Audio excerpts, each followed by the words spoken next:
আপনাদের কাছে এমনও অনেক মানুষ এখানে বসে আছে যাদের কাছে গত 15 বা 16 বছর মনে হচ্ছিল যেন কোনোদিন শেষই হবে না। তো 15-16 বছরে যদি আপনি এত অতিষ্ঠ হন, আপনি কল্পনা করেন 190 বছর কতদিন হতে পারে। অনেক লম্বা সময় 190 বছর। তাহলে 190 বছরে কয়টা প্রজন্ম এই পাক ভারত বাংলাদেশের অতিক্রম হয়ে গেছে ব্রিটিশদের গোলামিতে।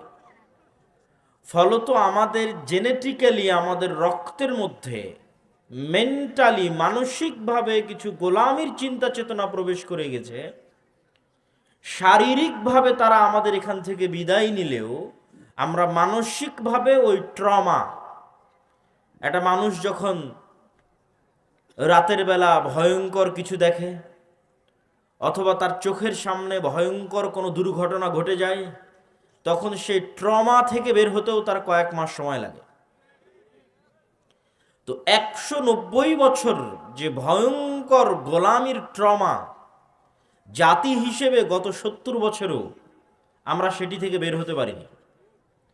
এখনো আমরা আমাদের অজান্তে আমাদের মনের মধ্যে গোলামি লালন করি। কিভাবে গোলামি লালন করি? আমি যখন সর্বপ্রথম ইংল্যান্ড থেকে স্পেন, ফ্রান্স এবং ইতালি, এই 3টে দেশে সফর করলাম, তার আগ পর্যন্ত হয়তো মানুষ জেনে থাকতে পারে, আমার জানা ছিল না। ওই সফর করার আগ পর্যন্ত আমি জানতাম না। মানুষ জেনে থাকতে পারে, এই জন্য মানুষের কাছে এটা আশ্চর্য মনে হতে পারে। যখন প্রথম সফর করি তখন দেখলাম স্পেনের যে বিমানবন্দরে আমি অবতরণ করেছিলাম, সেখানে ইংরেজি ভাষা খুঁজে পেতে আমার অনেক কষ্ট হয়েছে। ইংরেজি জানার পরেও পৃথিবীতে চলতে, ইন্টারন্যাশনালি কোথাও চলতে ঝামেলা পোহাতে হবে। আরবি জানি, ইংরেজি জানি, উর্দু জানি, বাংলা জানি, তারপরেও আমি কোনো রাস্তা খুঁজে পাবো না, মানুষের সাথে কথা বলতে পারবো না। কেননা বিমানবন্দরে যারা দায়িত্বশীল আছে স্প্যানিশ ভালো, ইংরেজি জানে না। গোটা বিমানবন্দরে এক্সিট শব্দটা ইংরেজিতে খুঁজে পেতে কষ্ট হয়েছে, নাই।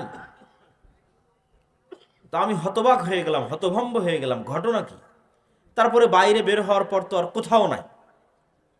আমাদের দেশে অন্তত রাস্তাঘাটে বের হলে হয় বাংলা না হয় ইংরেজিতে তো কত শত সাইনবোর্ড আছে, কিন্তু স্পেনে বের হয়ে কোথায় ইংরেজি সাইনবোর্ড খুঁজে পাওয়া যায় না। মানে কিছুই আর চেনা যাচ্ছে না, জানা যাচ্ছে না, বোঝা যাচ্ছে না, অচেনা অজানা সব কিছু।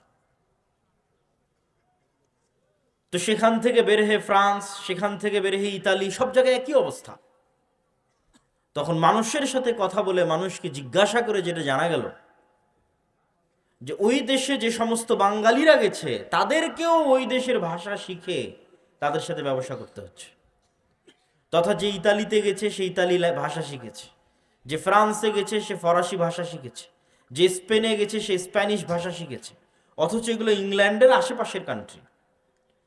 তাহলে ইংল্যান্ড থেকে হাজার হাজার কিলোমিটার দূরে আমি এখানে বসে ইংরেজি শিখে ফেলেছি, আর ইংল্যান্ডের পার্শ্ববর্তী দেশ ফ্রান্স, ইতালি, স্পেনে ইংরেজিই নাই। কারণ কি? তখন আমি ধীরে ধীরে অনুধাবন করলাম, এটা আমার রিয়ালাইজেশন, যে আমার মদিনা ইসলামী বিশ্ববিদ্যালয়ে একজন আফ্রিকান বন্ধু ছিল। সেই মদিনা ইসলামী বিশ্ববিদ্যালয়ের আফ্রিকান বন্ধুর সেকেন্ড ল্যাঙ্গুয়েজ ছিল ফরাসি। তো তখন আমার কাছে এই জিনিসটা একটু খটকা লাগলেও এতটা তো অনুভূতি ছিল না যে কেন তার সেকেন্ড ল্যাঙ্গুয়েজ ফরাসি হবে, এই পর্যন্ত আমি পৌঁছতে পারিনি। আমার সেকেন্ড ল্যাঙ্গুয়েজ যদি ইংরেজি হয়তো তারাও হয়তো এরকম একটা ভাষা শিখে, সে ভাষার নাম ফরাসি। কিন্তু তখন আমি বুঝলাম ফ্রান্স, স্পেন এবং ইতালি যাওয়ার পর যে আমাদের পুরো মুসলিম বিশ্বে আমরা যতগুলো সমস্যা এখন বহন করছি, এখন প্রত্যেকটা সমস্যার পিছনে ইউরোপ এবং ইংল্যান্ডের দীর্ঘদিনের ঔপনিবেশিক শাসনামল দায়ী। ইসরায়েল কে তৈরি করেছে? ঔপনিবেশিক শাসন আমলেই তৈরি হয়েছে। ওই পুরো শামকে ভেঙে একটা টুকরোকে লেবানন, একটা টুকরোকে জর্ডান, একটা টুকরোকে ফিলিস্তিন, একটা টুকরোকে ইসরায়েল, একটা টুকরোকে সিরিয়া, অথচ পুরোটা একটাই দেশ। কিভাবে তৈরি হলো? আজকের আরব বিশ্বের টুকরো টুকরো দেশ এরা কিভাবে তৈরি হলো? কাশ্মীরের সমস্যা কারা তৈরি করলো? আফ্রিকান মুসলমানদের যে সমস্যা, এই সমস্যার জন্য কারা দায়ী? প্রত্যেকটা জায়গায় দেখবেন ওই ঔপনিবেশিক শাসনামলের যে ঘটনা প্রবাহ, সেগুলো দায়ী। তখন আমি দেখলাম যে আসলে এখানে যারা বসবাস করেছে ইংল্যান্ডে, ফ্রান্সে এবং ইতালিতে, তারা মেন্টালি, মানসিকভাবে আমাদের চাইতে বেশি স্বাধীন। মানে ফ্রান্সের একটা মানুষের মানসিকতা একজন বাংলাদেশ, পাকিস্তান, ভারতে জন্মগ্রহণ করা একজন নাগরিকের চাইতে বেশি স্বাধীন। কেন বেশি স্বাধীন? ফ্রান্স এবং ইতালি, স্পেনের নাগরিক এটা মনে করেছে যে আমি কেন আমার ভাষা বাদ দিয়ে অন্যের ভাষা শিখব। সে কোন লেভেলের উন্নাসিকতা বা কোন লেভেলের অহংকার, আত্ম অহংকার তার মধ্যে আছে, স্বাধীন চেতা মনোভাব তার মধ্যে আছে, যে সে তার পার্শ্ববর্তী দেশের ভাষাটা পর্যন্ত শিখবে না। বলে তুমি যদি আমার সাথে যোগাযোগ করতে চাও, আমার ভাষা শিখে যোগাযোগ করো, না হলে তোমার সাথে আমার যোগাযোগের কোনো প্রয়োজন নাই। আর আমরা তাদের তুলনায় মানসিকভাবে গোলাম। তার মানে আমি এটা বলছি না যে আপনি ইংরেজি ভাষা শিখিয়েন না, এটা বলছি না। আমি জাস্ট উদাহরণ হিসেবে তুলে ধরছি যে আমরা যে কলোনিয়াল মাইন্ডসেটটা বহন করি এখন পর্যন্ত, তার আলামত কি? আপনি যখন একজন মানুষকে দেখেন প্যান্ট শার্ট পরে আছে, তখন তাকে আপনি স্মার্ট মনে করেন। আর যখন কেউ পাঞ্জাবি পায়জামা টুপি পরে আছে, তখন তাকে আনস্মার্ট মনে করেন। এই মাপকাঠিটা আপনাকে তৈরি করে দিল কে? আপনি নিজের অজান্তে তৈরি করে ফেলেছেন। 190 বছর যার গোলামি করেছেন তারা প্যান্ট শার্ট পরত। ফলত অটোমেটিক আপনার রক্তের মধ্যে মিশে গেছে যে প্যান্ট শার্ট পরলে, স্যার বললে, সে অবশ্যই অন্যদের চাইতে একটু লেভেলে উঁচু। আর যদি প্যান্ট শার্ট না পরে, স্বাভাবিক পাঞ্জাবি পায়জামা বা লুঙ্গি থাকে, তাহলে সে অবশ্যই অন্যদের চাইতে নিচু। এটা আপনি নিজের অজান্তেই মাপকাঠি তৈরি করে ফেলেছেন। এরকম অসংখ্য মানদণ্ড এবং মাপকাঠির মধ্যে আমরা আমাদের জীবনযাপন করি, যেগুলোতে আমরা গোলামি বহন করি। যেমন দাড়ি রাখার বিষয়ে যদি আমি বলি, যে আমরা দাড়ি রাখতে সংকোচ বোধ করি, যে দাড়ি রাখলে মানুষ কি বলবে, আমরা হেজিটেশনে ভুগি। তো এই হেজিটেশনটা আমাদের মধ্যে এসেছে কোথায় থেকে? এই হেজিটেশনটা আমাদের মধ্যে এসেছে মানসিক গোলামি থেকে, কলোনিয়াল মাইন্ড সেটআপ। এটা আমি আরো ভালোভাবে ফিল করলাম, অন্তত দাড়ির বিষয়টা ভালোভাবে ফিল করলাম কিভাবে? লন্ডনে যে ইহুদি পাড়া আছে, ইহুদিরা যে অঞ্চলে বসবাস করে, আমি ইচ্ছাকৃতভাবে দেখার জন্য গেছিলাম। তো 90 জনের বেশি জনের মুখে দাঁড়িয়ে আছে। অথচ ওই লন্ডনে যতজন মুসলমান বসবাস করে, তার 90 জনের মুখে দাড়ি নাই। তাহলে ওই লন্ডনে বসবাস করা ইহুদিদের 90 জনের মুখে লম্বা দাড়ি, মুসলমানের নাই কেন? তার মানে মেন্টালি, মানসিকভাবে ইহুদি বেশি স্বাধীন। সে পরোয়া করে না যে আমি দাড়ি রাখলে দুনিয়ার মানুষ কি বলবে। কিন্তু মুসলমান পরোয়া করে যে আমি যদি দাড়ি রাখি তাহলে হয়তো আমাকে আনস্মার্ট লাগতে পারে। কেননা আমি যাদের গোলাম ছিলাম, আমার যারা মনিব ছিল, তারা তো দাড়ি রাখতো না। তো আমি যাদের গোলামি করেছি তারা তো দাড়ি রাখতো না, তো তারাই তো ছিল শাসক। তখন নিজের অজান্তে আমি তাদের অনুকরণ করতে চেয়েছি, এবং এখনো নিজের অজান্তে অনুকরণ করছি, এবং নিজের অজান্তে আমাদের অধপতনের জন্য আমাদের দিনকে দায়ী করছি। এই পরের পয়েন্টে আমি আসব। তো এই সমস্ত উদাহরণগুলো প্রমাণ করে যে কলোনিয়াল মাইন্ড সেটআপ, ঔপনিবেশিক গোলামির মানসিকতা আমাদেরকে পৃথিবীর অন্যান্য উন্নত জাতি, গোত্র, ধর্মের অনুসারী মানুষদের থেকে মানসিকভাবে পিছিয়ে রেখেছে। আপনি দেখেন, ভারত, বাংলাদেশ, পাকিস্তান, 3টে দেশই একসাথে 1947-এ জন্ম নিল। তার প্রমাণ হচ্ছে আমাদের দেশে যত আইন কানুন আছে, প্রত্যেকটা আইন কানুনের মূল ভিত্তি হচ্ছে ব্রিটিশ ল। যত আইন আছে প্রত্যেক আইনের ভিত্তিতে যেয়ে দেখবেন ব্রিটিশ ল। যেমন আপনি যদি বাংলাদেশ আর্মির কথা বলেন, তাহলে বাংলাদেশ আর্মির যত রুলস অ্যান্ড রেগুলেশনস আছে তাদের অফিসিয়ালি এই প্রত্যেকটা রুলস অ্যান্ড রেগুলেশনের 90% ব্রিটিশ আর্মি থেকে কপি করা। মানে ব্রিটিশ আর্মির খণ্ডিত আর্মি ছিল ইন্ডিয়ান আর্মি, ইন্ডিয়ান আর্মির খণ্ডিত অংশ পাকিস্তান আর্মি, পাকিস্তান আর্মির খণ্ডিত অংশ বাংলাদেশ আর্মি।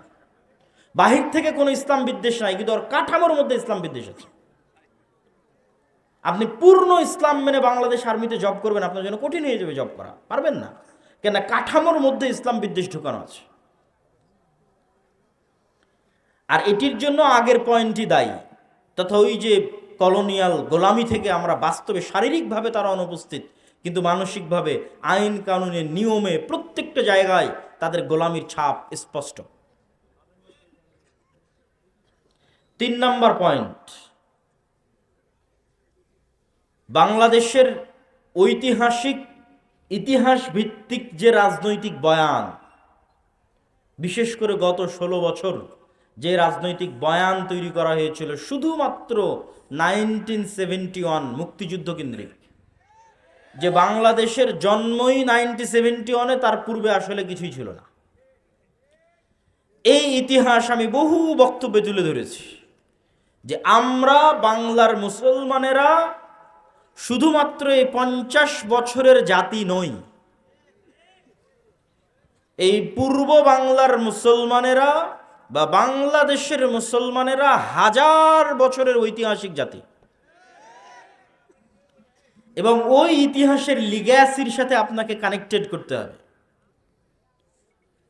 এই জন্য দেখবেন যে আমার প্রত্যেকটা বক্তব্যে প্রধান উপদেষ্টার সামনের বক্তব্য আমি উচ্চারণ করেছি 1947, আমি বলেছি 1947, এবং প্রায় সব বক্তব্যে পাবেন। কেন? আপনারা আজকের যেই মানচিত্রের উপর আছেন, এই মানচিত্র কিন্তু 71-এর নয়, এই মানচিত্র 47-এ পাওয়া মানচিত্র।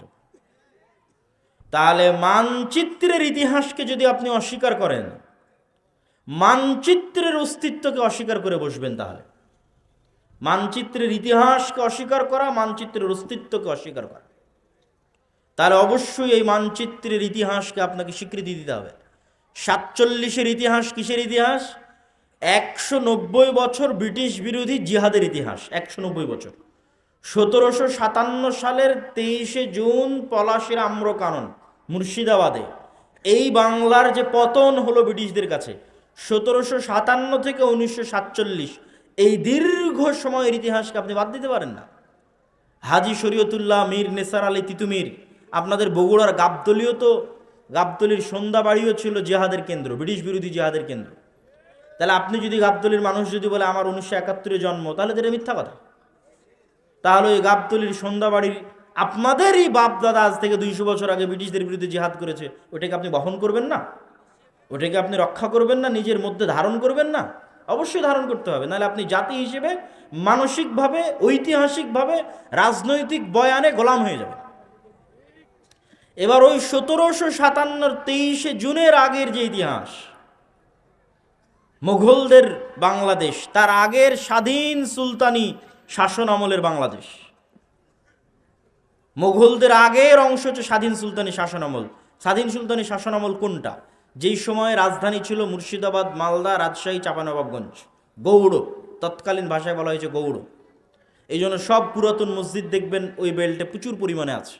সোনা মসজিদ আছে, বাঘা মসজিদ আছে, কুসুম্বা মসজিদ আছে, আরও কত অসংখ্য পুরাতন মসজিদ আছে 500 বছর আগের। ওই অঞ্চলগুলো ঘুরতে গেলে দেখতে পাবেন।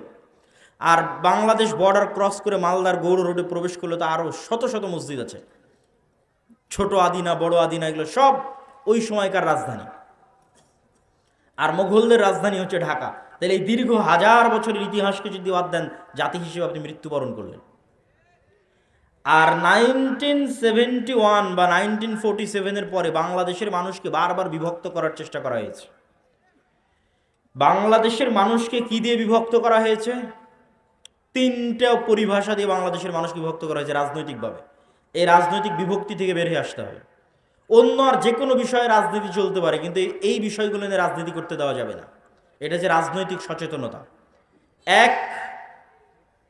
47-এ দেশ স্বাধীন হওয়ার পর বাঙালি জাতীয়তাবাদের নামে বাংলাদেশের মানুষকে বাংলাদেশের মানুষের মধ্যে বিভেদ তৈরি করা হয়েছে।